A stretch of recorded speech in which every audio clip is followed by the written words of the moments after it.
안녕하십니까. 세상을 읽어주는 남자 이상훈입니다. 오늘은 인텔의 펩 겔싱어가 드디어 TSMC에 대대적인 선전포고를 했다는 점에 대해서 한 말씀 드리겠습니다. 인텔이 유럽 투자 계획을 오피셜로 밝혔습니다.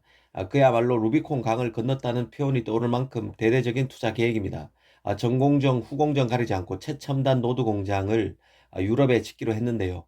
독일 마그데부르크에 170억 유로, 하나로 한 23조 원을 들여서 메가팹을 짓습니다. 이 메가팹은 월간 웨이퍼 2만 5천 장을 생산하는 규모입니다. 적지 않은 규모죠. 그렇다고 아주 큰 규모는 아니라고 볼 수 있습니다.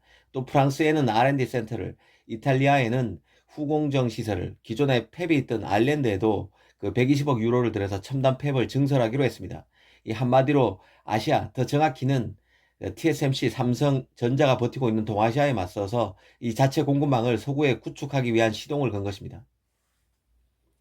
일전에 그 인텔이 앞으로 수년 동안 이익은 줄고 투자는 늘어나는 주요 기업, 반도체 기업이 될 것이라는 말씀을 드린 적이 있는데요. 이 과거 실패의 쓴잔을 마셨던 파운드리의 재진출을 선언하면서 대대적인 투자 위험을 감수하는 길을 선택했습니다. 미세 공정 진척이 더디고 이 파운드를 하기에는 노하우와 서비스 정신도 DNA에서 부족하다는 인텔이 유럽의 대형 투자를 공식화하면서 TSMC에 선전포고를 했다는 생각입니다.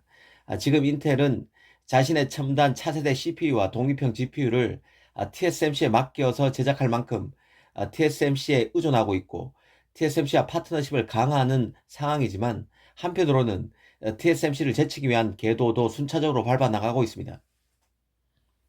인텔의 그 아일랜드 독일 공장이 무엇을 의미하는지 생각해 봐야 하는데요. 결국은 유럽의 완성차 고객을 TSMC로 뺏어오겠다는 계획의 다름 아닙니다.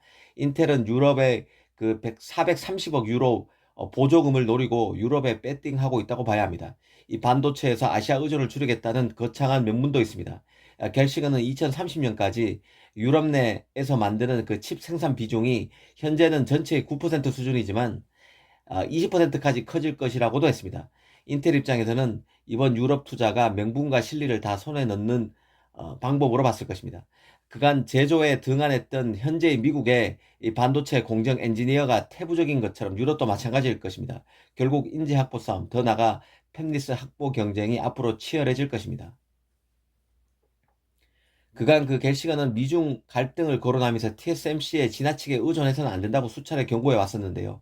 그는 TSMC의 칩 전략을 거론하면서 이 TSMC가 2024년에 미국 애리조나의 오나노 공장 가동에 들어가지만 그 이후에도 가장 핵심이고 최첨단 칩은 미국이 아니라 대만에서 만드는 점을 꼬집기도 했습니다. 애리조나 팹이 문을 여는 2024년이면 이미 최첨단 칩의 계보는 3나노, 2나노가 이을 것이며 이런 칩은 결국 대만에서 만든다는 점을 지적한 것입니다. 결국 최고 칩은 아시아 차지라는 의미입니다. 여기서 그 TSMC 창업자 장중모의 발언도 곱씹어 볼 필요가 있다는 생각인데요.